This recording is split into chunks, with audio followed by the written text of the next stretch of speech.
Okay, a while back, one of our viewers, my good friend Miles, who has really been shouldering a lot of the work in getting the Matthew Lewin stuff online, Miles asked me if I could do a series of videos giving a synopsis of the Urantia book.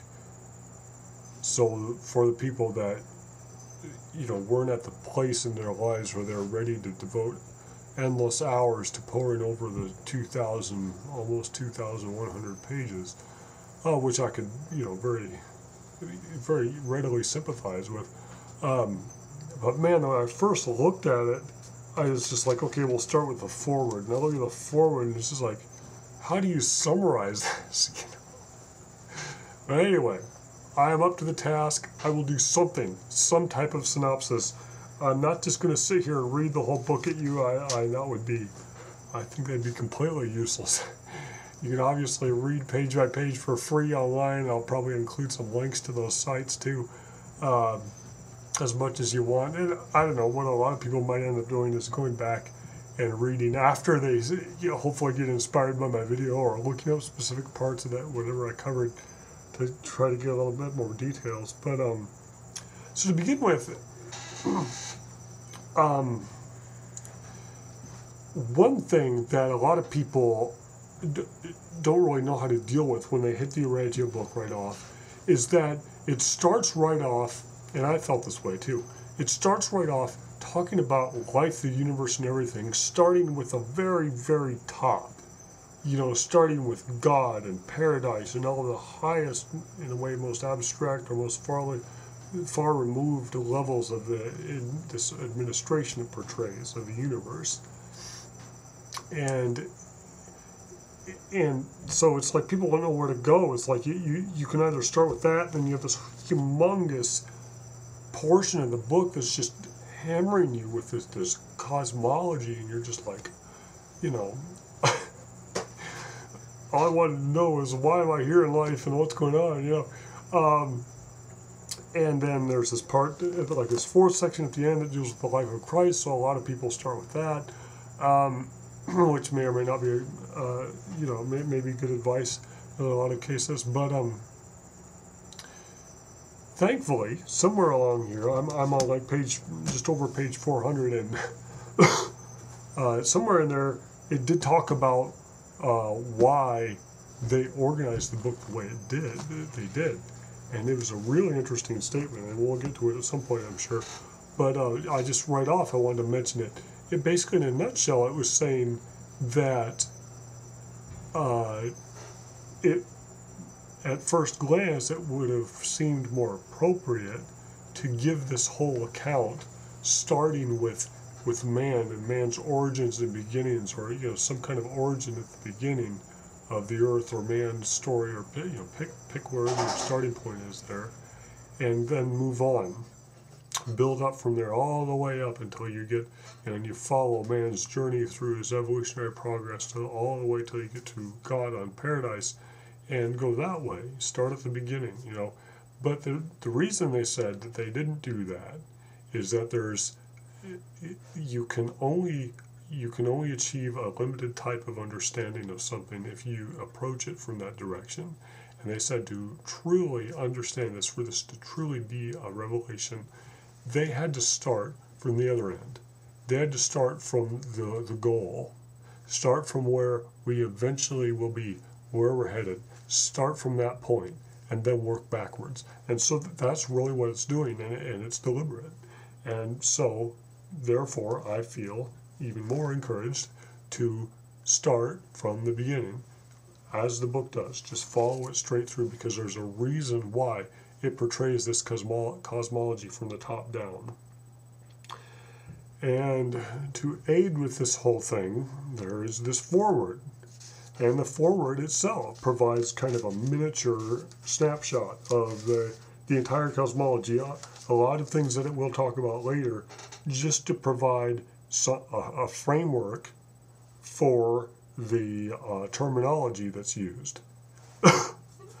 Because they said there's so much ambiguity, there's so much confusion about what words mean, like like God and Spirit and Soul and Trinity, and you know, that it wanted to establish a rigorous system of terminology so that it would be consistently used throughout the Revelation, and then give us this foreword that kind of lays it out so we can apparently refer back as we need to and kind of see what things mean.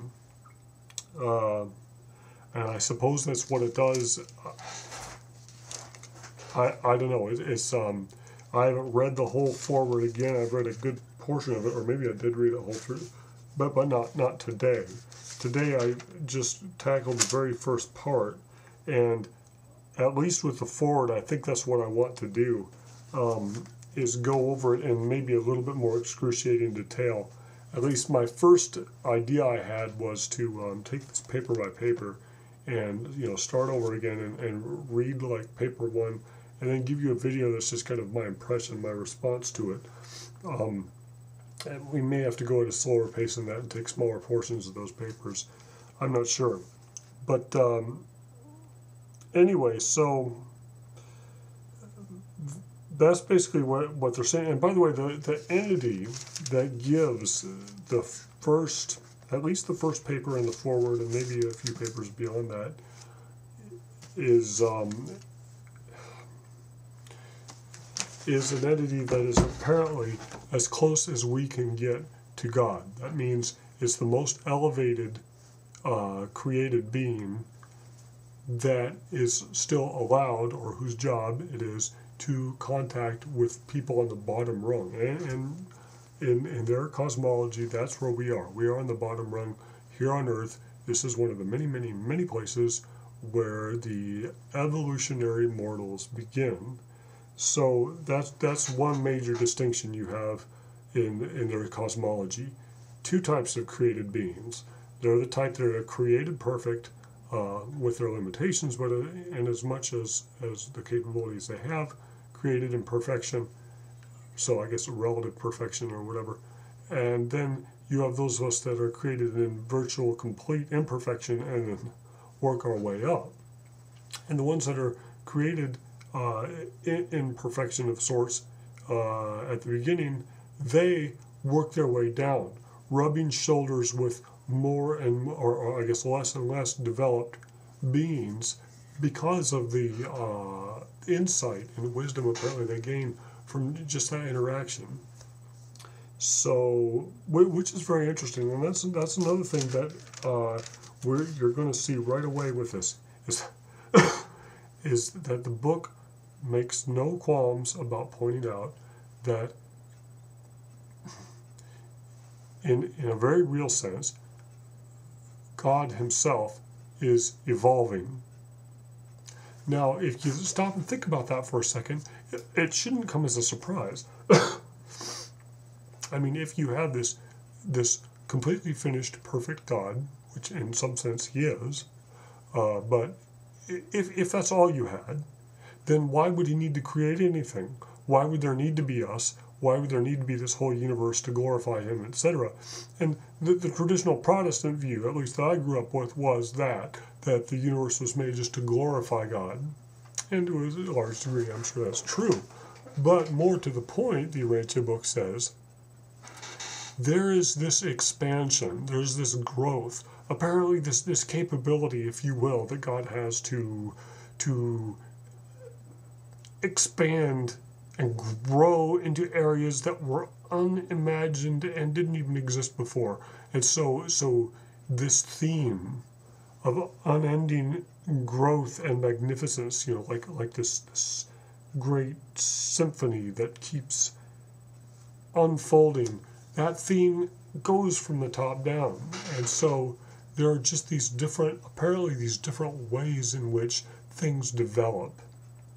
So what the book really tries to point out is that deity itself is in a process of development into this other status that even this divine counselor apparently can kind of see on the horizon. You know, they just kind of put together what they can see, and you can see where things are kind of going.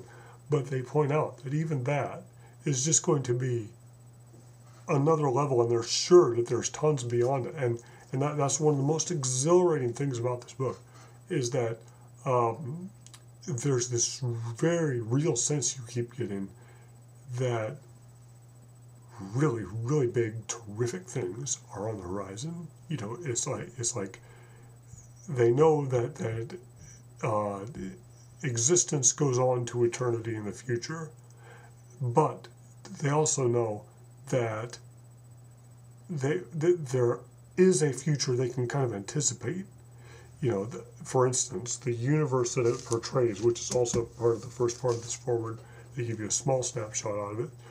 The universe is, the basic overall organization is like this. You've got the central universe that's perfect and finished in a very real sense. So, and that's not ours. We're not part of that. So this is what is called the central universe, or Havona is, I think, the term that refers to all of that probably. And then that name chosen because of our word heaven, connoting the idea of the place that's perfect and finished. But so that's like the central core, and within that you have like the Isle of Paradise, which is the residence of God, and it goes into this. We'll spend a lot of time talking about the structure of just that internal central universe, because it's really very huge. And then beyond that, you have this, imagine this disk, if you will, and yes, apparently most of the existence is in this kind of plane, in a disk around this central universe. So in this disk, imagine all of the currently inhabited universe is kind of divided up. You can divide up this disk into like 7 portions. And each portion has different characteristics because there's a different combination of parts of the Trinity that is kind of responsible or ahead of that part of it.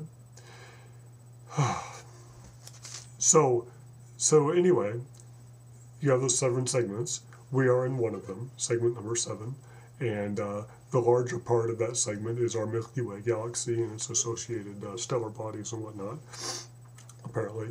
But then, beyond that, you have the universes of outer space, and apparently, like what we see, they mention, they mention something that is obviously like what we see in the Hubble Deep Field, for instance. And just type in like Hubble Deep Field on Google Images, and maybe I'll give you a link or something. And just one tiny portion of the sky. They point the Hubble telescope at it and just zoom in as far as they can, and you see just this like endless array of galaxies. Just in that tiny. They're just everywhere. You thought they were stars, and it turns out most of them are galaxies in and of themselves. And that's just what we can see, and that's what they're trying to communicate, is that there's this whole area of, as far as they know, basically, essentially dead, uninhabited space, the way we always used to think space was, all the space was, at least our traditional materialist kind of viewpoint. And throughout the book, there's this theme that there's this sense they have that there's this preparation going on, that when all of the 7 segments of the grand universe, central universe, are the inhabited universe, when all those are eventually perfected, and not only are we kind of being glorified, going through the sanctification and glorification, so are planets, so are systems, constellations, it just keeps going on and on. And eventually the whole spiel will apparently be what they call settled in light and life. And what they try to give you a taste of is that there's this strong sense that there's this preparation, this buildup. There are these masses and masses of beings that finally have achieved perfection to a large degree, being massed together in paradise, and they're being prepared, they think, their conjecture is that they're being prepared to go out into this vast uninhabited universes beyond and start an even more glorious type of ascension from the grassroots or something. But who knows, so that's already almost at 15 minutes. That sense is something you really strongly get right from the outset from the Urantia book, is not only a universe a grand place, but it's an evolving and expanding place. And I'll try to pick up from there in the next reading. Check it out.